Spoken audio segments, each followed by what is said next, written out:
Welcome to the intersection of technology, cybersecurity, and society.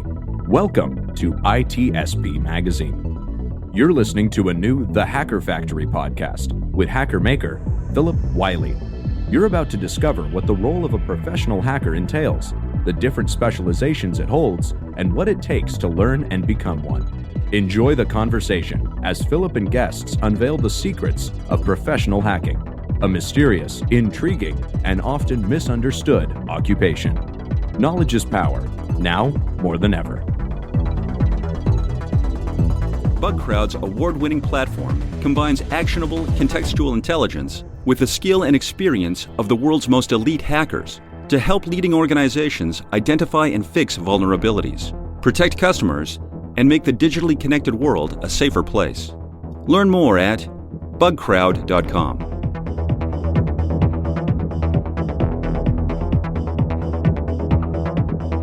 Hello and welcome to another episode of the Hacker Factory podcast. I'm your host, Phillip Wylie, the Hacker Maker. In each episode, I have a guest sharing their unique story and advice for those wanting to get into the cybersecurity field. In this episode, I'm very happy to introduce the CEO of CyCognito, Rob Gurzeev.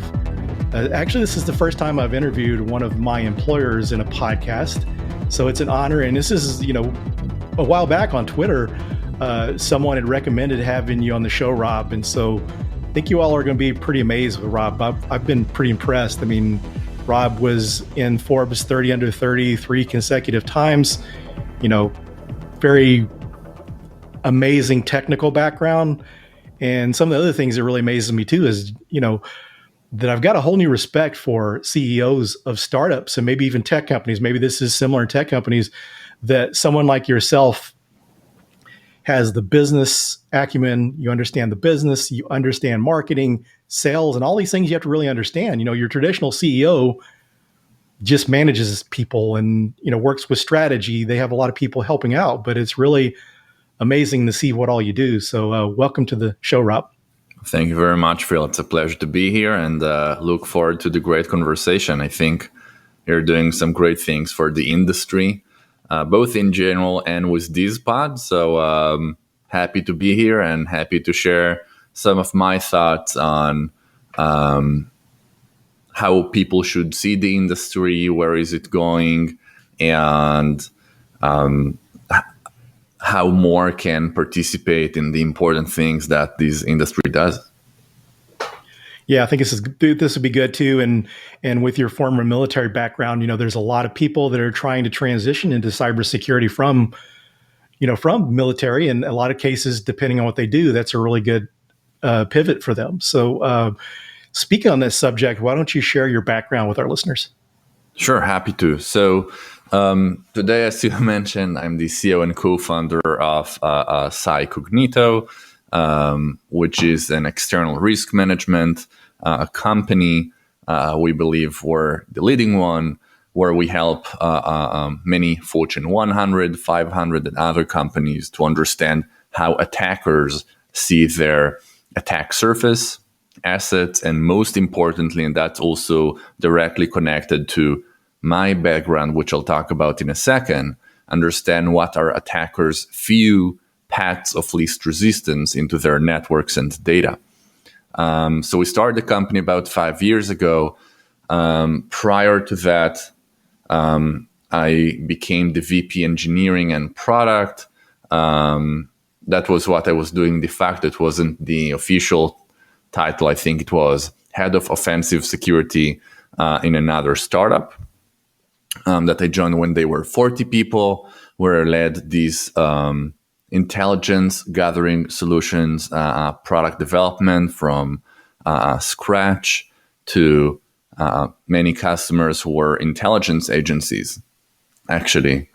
And we went from writing the first code to building something that works very well for them and deploying it, and the whole life cycle over a few years. And before that, I spent, I think, around 5.5 years at the 8200 Elite Intelligence Unit, which is the Israeli version, I guess, of some NSA features, some CIA features. Some people like to say, which is true, that it's bigger than the Israeli Navy. So it is a relatively very big unit for the Israeli military. Israel's Navy is relatively not huge, but it is a big unit, and it almost has to be when you take into account the surroundings of Israel with organizations like Hezbollah, ISIS, Hamas. You have Iran that for some reason declares every couple of months that they have to destroy you for no clear reason. So I think these were some important milestones, and where I really started to learn a lot about cybersecurity and started to become curious about it, and we can double click on whatever sounds interesting in all of that, was around the age of 13 or 14, where I quite randomly got into some IRC channels of some people that really like technology. I don't know if the term hackers was popular back then. I think it was mostly people who could code and were really, really curious and creative with what you can do. And file sharing was a new concept in the 90s. And so people were trying random things that looked interesting with regard to file sharing, with regard to pranking your friends. So remember, as a kid, you could send this file to your friend, and it was a game, and you were kids, so it made sense. But and it was just a prank. But you actually could send your friend this executable that does something funny or unexpected. And looking back, it's the basics of social engineering and hacking. And one of the first things you realize as a curious person in such an environment, you tell yourself, hey, wait a moment. Here I'm playing with my friends and I'm doing these pranks and it's just funny and nothing dangerous happens. But what happens when bad guys do this with this banker or what have you? That can be quite dangerous. And you learn that, for example, Windows for years had almost no security built in.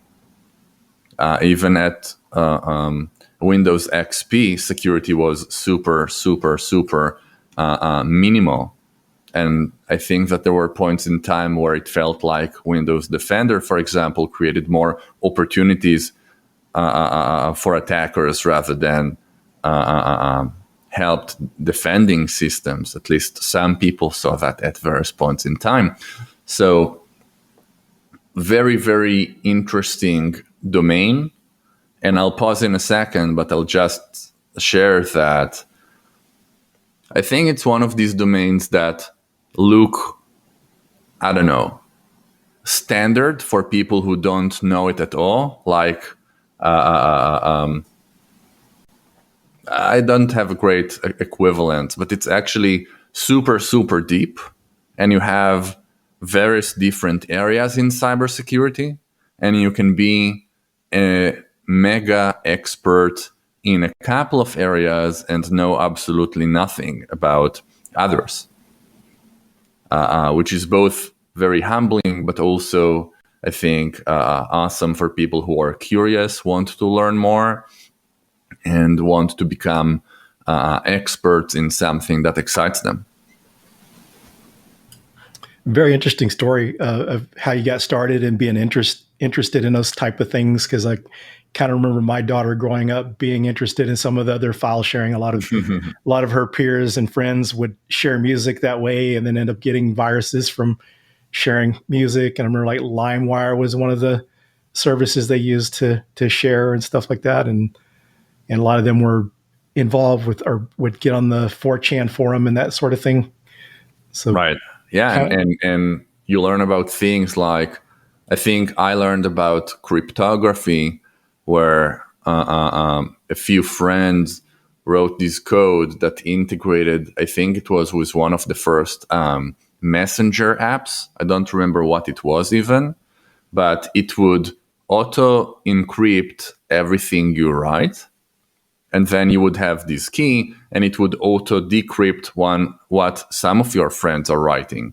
But then you could chat in this, say, IRC channel or this chat app, and only some of the people could read what's going on. Others would not understand anything about that, even though it was, it was code you would inject into the app. And that's not how it was supposed to be used. So these kind of things, I think, really make you think, hey, how else can I or someone else use this? And really makes you think. And if you're creative, the more knowledge you have, the more you can do. And it's quite amazing. And coding and knowing security is obviously very powerful. So I remember this as trying to remember the days at the age of 13, 14, 15. Very, very exciting. And the interesting thing is that different people get to cybersecurity at completely different ages. And I think it can all work completely fine. You just need to find the right people and the right community to learn from.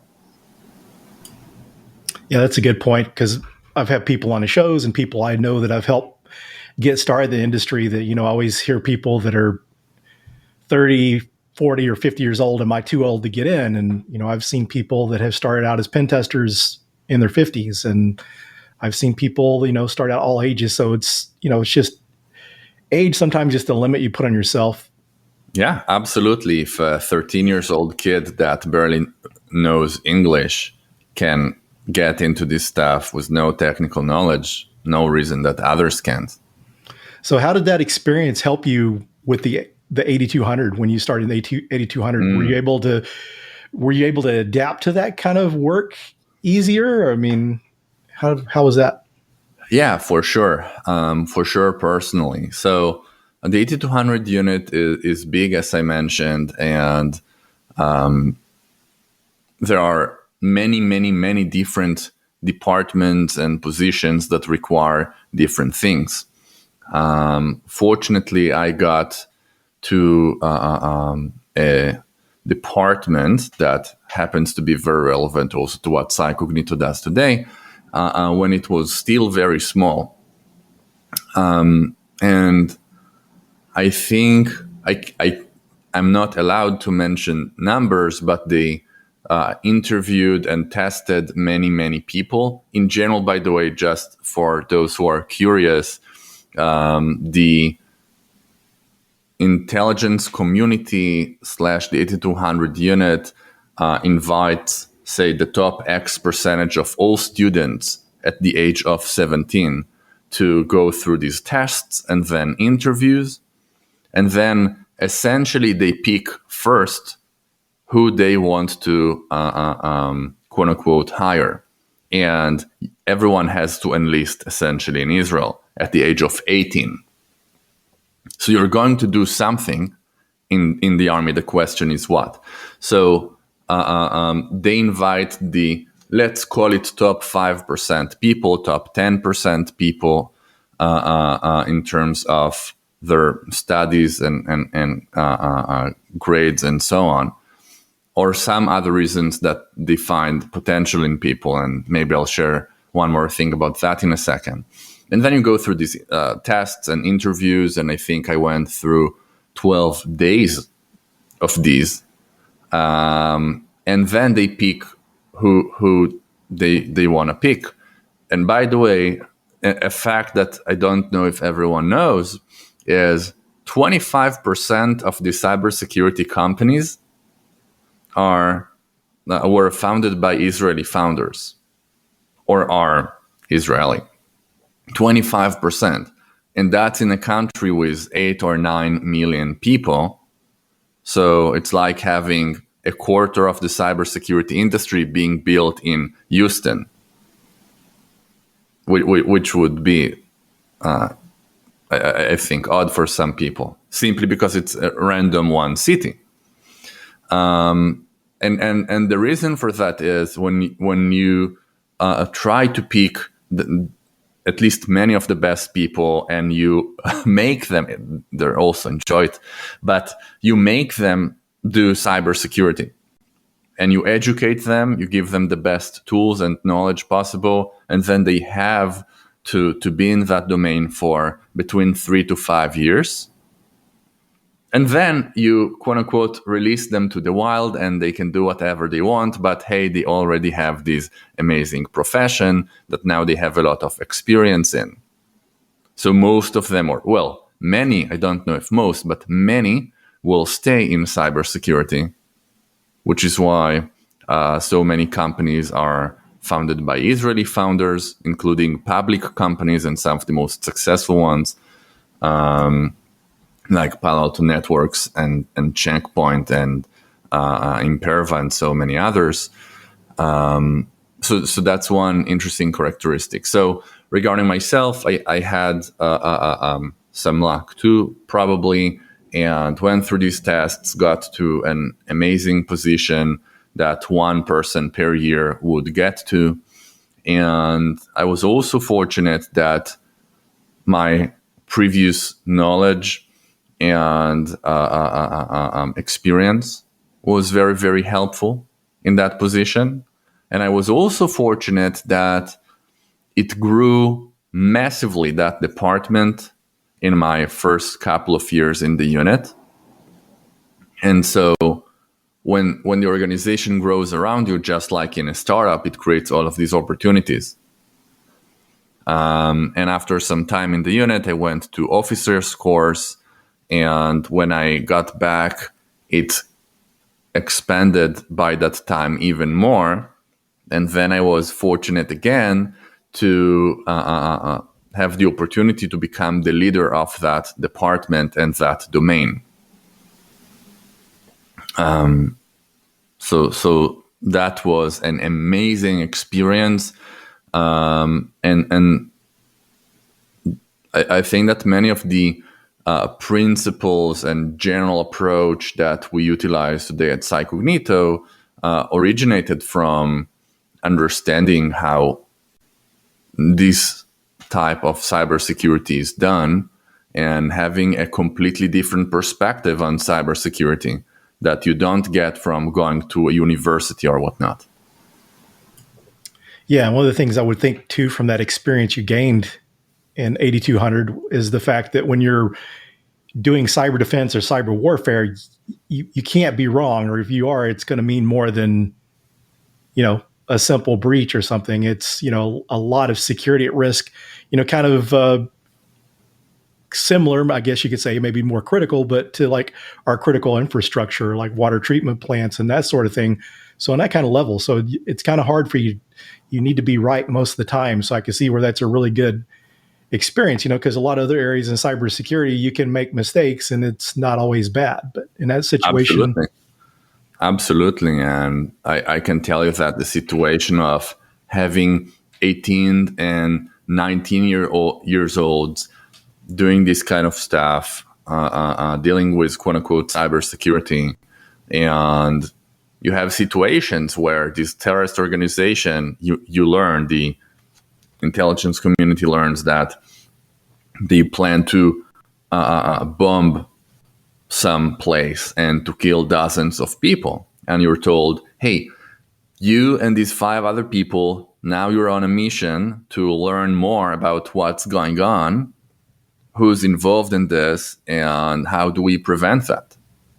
And that's a lot of weight and responsibility for an 18 or 19 years old compared to, preparing for a test or trying to buy some liquor that you're not supposed to buy in some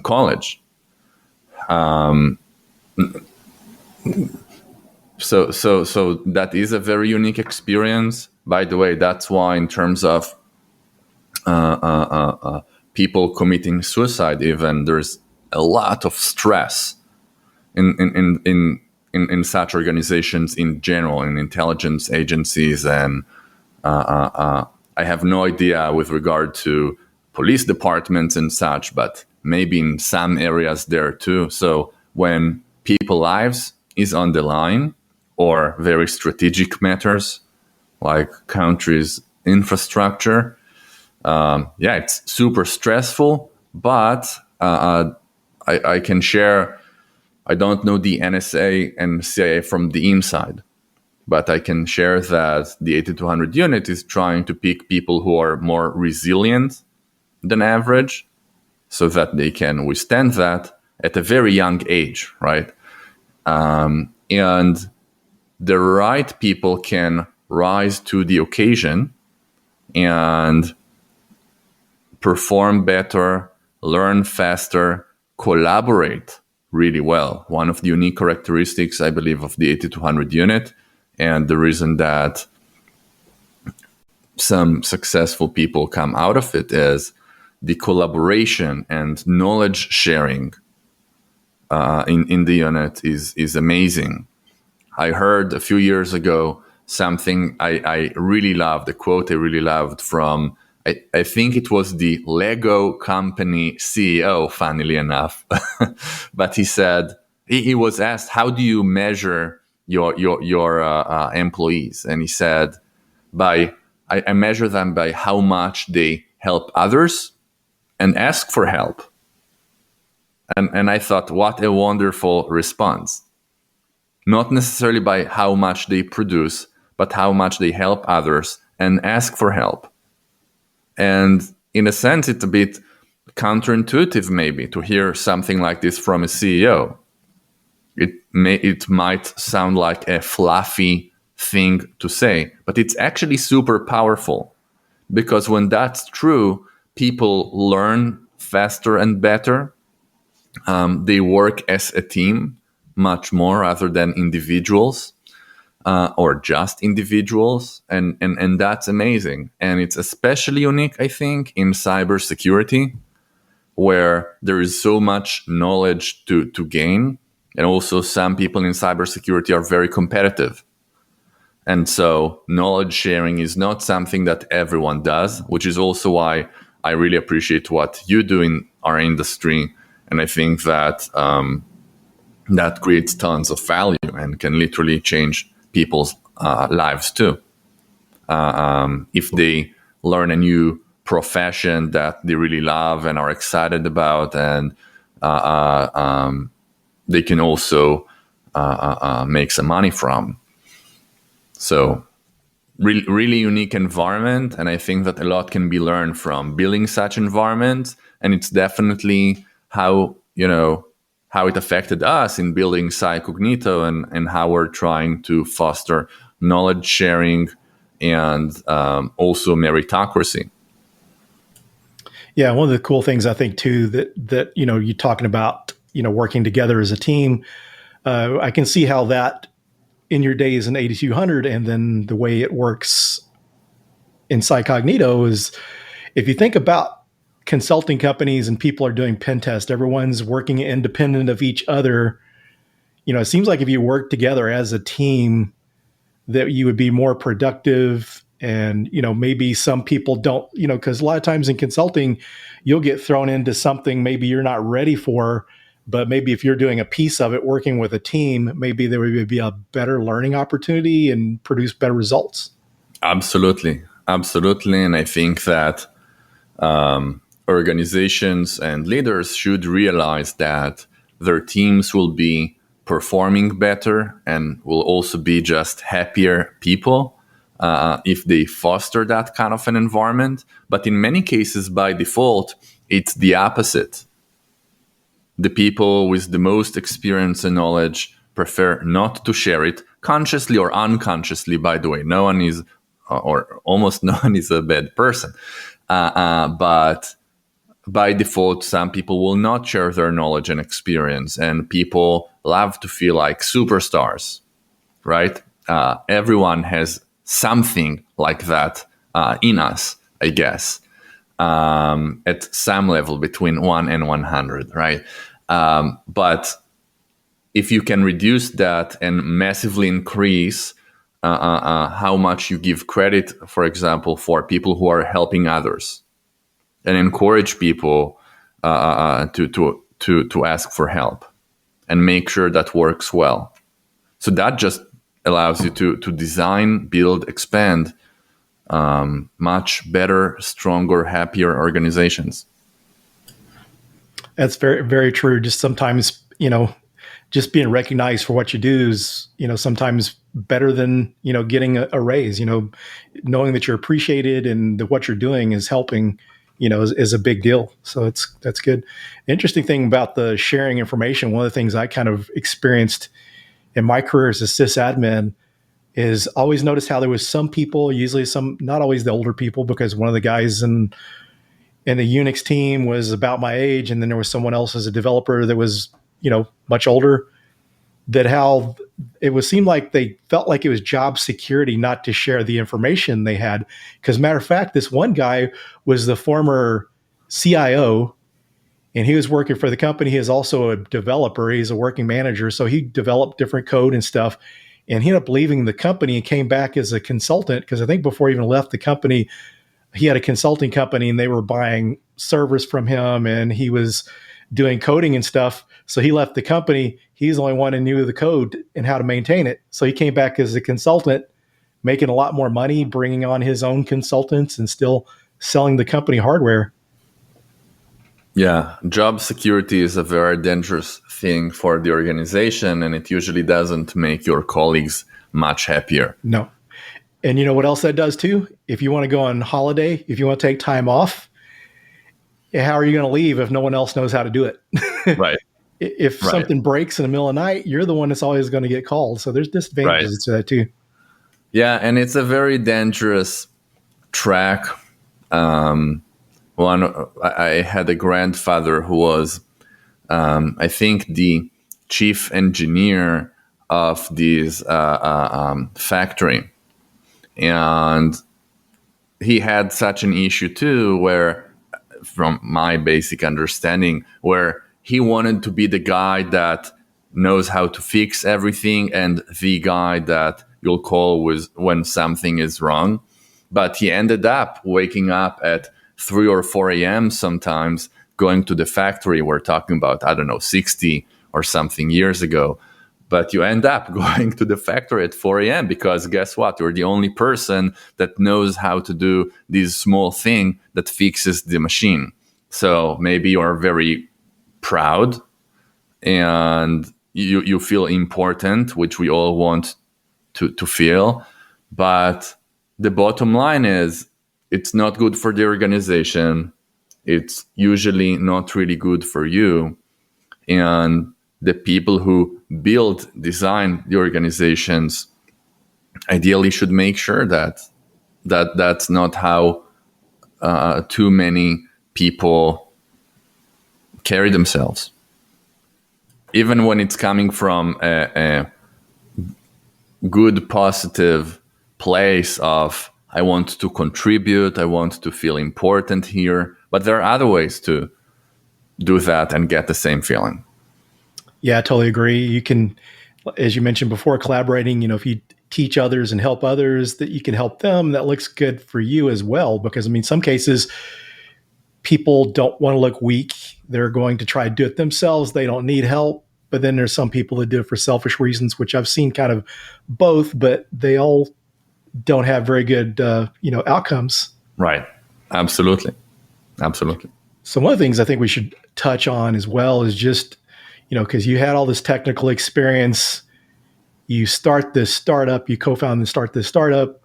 And so where did all this knowledge of business and sales come from? Was this something you just learned along the way? Yeah, you pretty much have to if you're a technical founder. And I remember that when we started in Israel, but I moved to the Bay Area in California after like 3 or 4 months after we started. So I remember that early on, I knew that my strength is that I know our domain, reconnaissance, let's call it really, really well, and from super relevant angles. I felt like I understand how the problem should be solved. I assumed that if even intelligence agencies couldn't solve this portion of it, defensive teams probably can't do it yet as well. And it seems like I was right about that. But I also knew that I know very little about go-to-market, sales, marketing, and so on. And in fact, because my whole knowledge for about a decade was based on offense. So that was true to the extent I didn't even really know what a CISO is, how security teams, defensive security teams look like, what exactly are they trying to achieve, what are they measured by, do their budgets look like, which is relevant if you eventually need to also sell something. So not only that I had only basic knowledge of sales and marketing from my last company, but I didn't know almost anything on defensive cyber teams. So I had to learn all of this from scratch. Fortunately, and that's actually why I came to the Bay Area, by the way, in a time where I knew literally 2 people in the United States who had nothing to do with cybersecurity. So it was a real leap of faith. That worked very well. But fortunately, I met some great people in my first few weeks here even, and they got excited about our vision and our background, and they connected me with other people and, well, CISOs, founders, investors, from whom I was able to learn a lot and very quickly. And there's no other way to do it rather than a lot of hard work. So talking to many people, really listening, having an open mind in some areas, and sometimes that can be more challenging than learning, is unlearning. Meaning for years you might have heard ABC about company building or sales, but the reality is different, and you need to unlearn some things you know and learn new things and new approaches to things you thought were very right, or at least at the time. So I found that being able to learn, unlearn, having an open mind, making others feel and know that that's your approach, and understanding what you should learn and from whom are incredibly important skills when you enter a new role or a new domain. It's also completely true, when you get into cybersecurity, right? Everything I just said. So I'm really glad I was fortunate to meet some very helpful and willing people when I moved here. But these kind of efforts and putting the time and effort in are absolutely necessary if you want to be really good at something. So one of the main reasons people tune in to the podcast is to learn things that could help them in their journey into cybersecurity. So what tips would you have for someone that's wanting to get into cybersecurity? Mm-hmm. So first off, I would try to explore a little bit before I quote unquote exploit, meaning I would try to listen to a bunch of different podcasts and Twitter accounts and blogs, just so I can map the different areas in cybersecurity and figure what am I most attracted to. For example, penetration testing, compliance, privacy protection, network security, cloud configuration and architecture. These are just some examples of a few different areas in cybersecurity that are so different from one another that in a way there's almost nothing connecting these, or very little in any case if you're an expert in one of these. Like you can be an expert in cloud configuration and architecture, but you might know nothing really about penetration testing or application security versus network security, right? So early on, try to listen to different sources of knowledge and figure what are you more attracted to. Then I would definitely look to connect with a few individuals or a couple of communities that seem to focus on areas you're interested in and seem to be open and ones you can connect with and learn from. And I think that's something that you do, for example, frequently. And then trying to get an advice from these people and communities about, hey, topics ABC are really interesting for me. Where can I learn more? And then put in the work and effort and really read and try things and spend time, and don't get frustrated too soon with anything, because there is this saying, I'm not sure what's the source of that, definitely not me, but I remember this saying that to be great at something, you need to put in 10,000 hours in that thing. I think it's quite known. I don't know if I completely agree with that, but there's absolutely something in it. You can't expect to become an expert or great at something after a few weeks, almost no matter what it is. And so I think that's the right general journey structure to go from, I hear some things about cybersecurity, I'm curious about some things, and through finding what you want to focus on, finding the right community and people to learn from. And I think that there is something really not just humbling, but great at understanding, okay, I know very little about this domain. Now I want to connect with a few experts that I really respect. And I'm completely fine with being in the position of learning a lot from someone else who's the expert and I'm the student. It's a completely fine position, no matter your age and your past. Some people feel uncomfortable with that for various reasons, but it's actually a very powerful and very important position one can be in. And that's the fastest way to grow and learn. I remember that despite the knowledge I had and so on, when I got to the 8200 unit and I had and this person, he wasn't the team leader, he was like the tech lead person in that team, who was just 2 or 3 years older than I was, but I extremely respected him and made him feel that I really respect him, really want to learn from him. And even after I had success and people started to respect my work and my way of thinking and so on, I continued to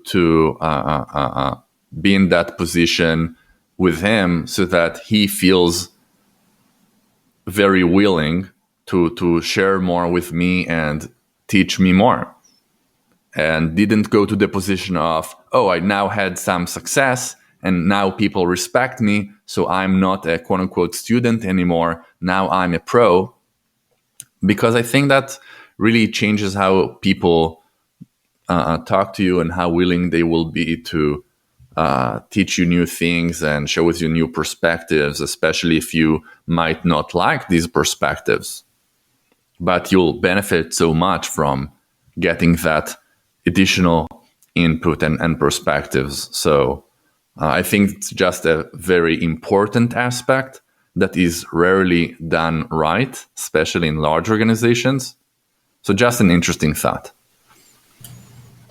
That's some good advice there. So what about as far as coding? Do you think that's important for someone getting into cybersecurity? Is it required? It completely depends on what you're trying to do. For example, if your passion is social engineering and phishing, you can probably become a huge expert without knowing any coding. However, coding is just a super powerful capability that can contribute to absolutely anything that you do. Of course, outside of cybersecurity and even outside of technology. Even if you're a banker or what have you, you might be able to be 10 times more effective if you can code. And there are languages like Python that are really easy to learn, are super powerful, very relevant to cybersecurity as well. So I would definitely recommend learning at least the basics of something like Python for at least a few months, so you can script for the very, very least. If you can actually code and invest a few years in learning that while you're learning other things, that can massively help.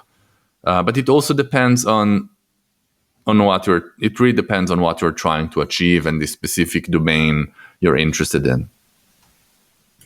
So what are your thoughts on degrees and certifications?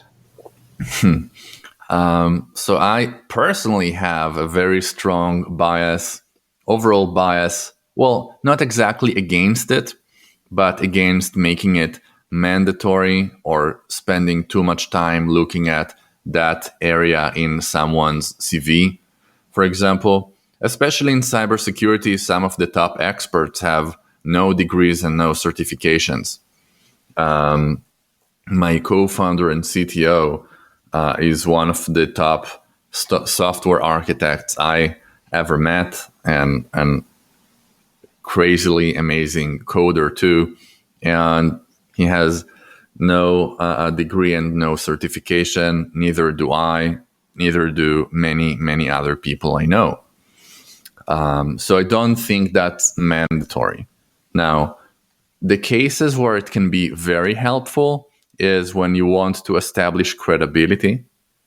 So it does help you. It can definitely help you to establish credibility in various jobs and various companies. People will look for these, especially if you don't have the right experience yet or referrals.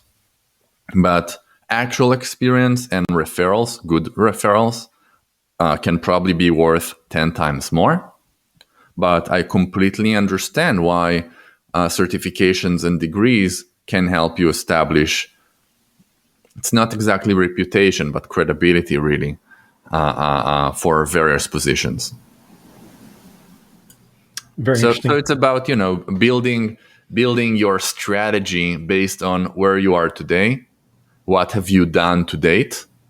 What can you do over the next, call it, year to establish credibility in one way or another, and building your strategy from there.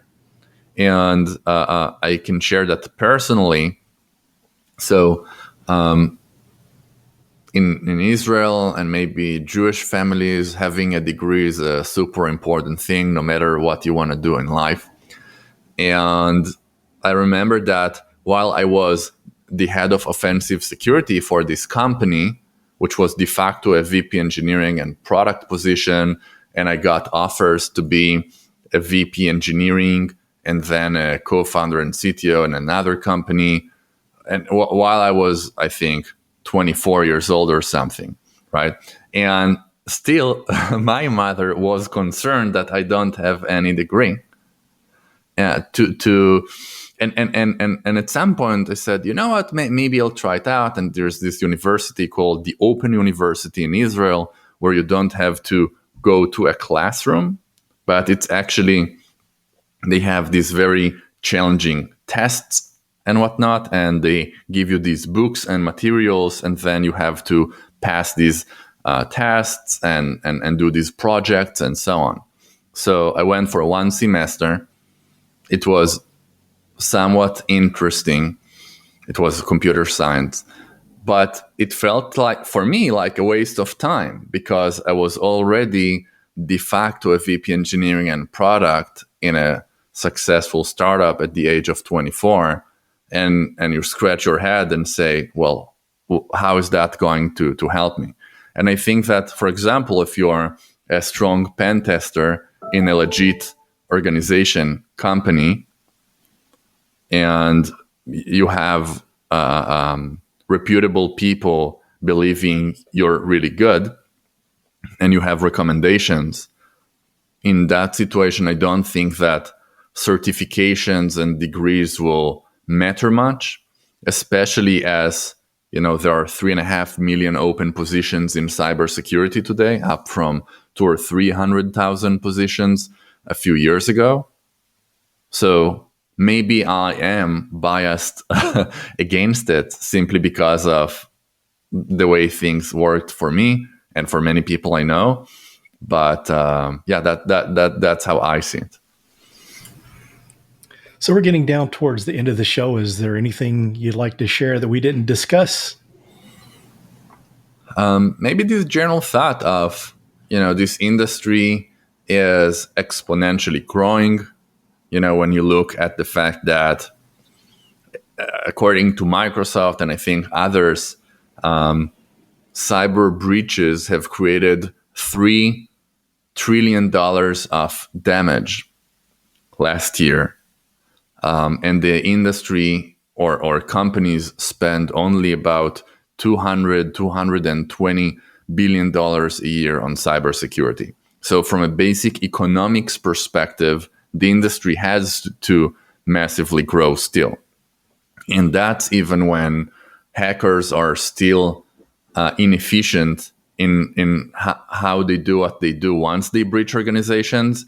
For example, they only ask for 10 or 50K ransom instead of doing other things that I will not share here that could yield millions of dollars or more for them. So attackers even are still massively inefficient and ineffective relatively to what they could do. And still we're in this very extreme situation where $3 trillion of damage/gains would be one of the top GDPs in the world, 3 times than Russia's GDP, if I remember correctly, just for comparison. So it's an incredible industry that is constantly changing. And so if you're considering entering this industry or deepening your knowledge and skills in whatever, an industry where the need is real, it affects people and companies in a very real way. It's exponentially growing, and the challenge is also very real and is changing, which makes it both interesting and it also creates more opportunities. Because if I'm a coal miner, maybe things don't change for, 300 years or dozens of years in this coal mine. But in cybersecurity, things change every year. Definitely every few years. So that just creates a bigger opportunity for people who are smart, that put in the work, that can learn quickly. So highly recommend that people learn more, expand their knowledge, and also find the right companies, clients, teams, communities to work with and spend their time with. Yeah, that's some great insight there. And one of the things you have to look at too with talking about cybersecurity expanding, just look at technology, how we keep getting all these newer technologies and things keep evolving. Those things have to be secured. They're now, they're threat vectors that can be used to exploit to get into companies. So Right. Completely agree. Well, thanks for being on the show. I really appreciate it. It was good to learn a little more about you, and thanks for sharing your advice. Yeah, it was a pleasure, Phil. Thank you for inviting me, and hopefully folks will find it interesting. Thanks, everyone, for joining, and we'll see you on the next episode. BugCrowd's award-winning platform combines actionable contextual intelligence with the skill and experience of the world's most elite hackers to help leading organizations identify and fix vulnerabilities, protect customers, and make the digitally connected world a safer place. Learn more at bugcrowd.com.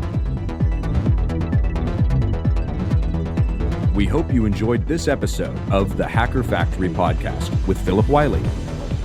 If you learned something new and this podcast made you think, then share itspmagazine.com with your friends, family, and colleagues. If you represent a company and wish to associate your brand with our conversations, sponsor one or more of our podcast channels. We hope you will come back for more stories and follow us on our journey. You can always find us at the intersection of technology, cybersecurity, and society.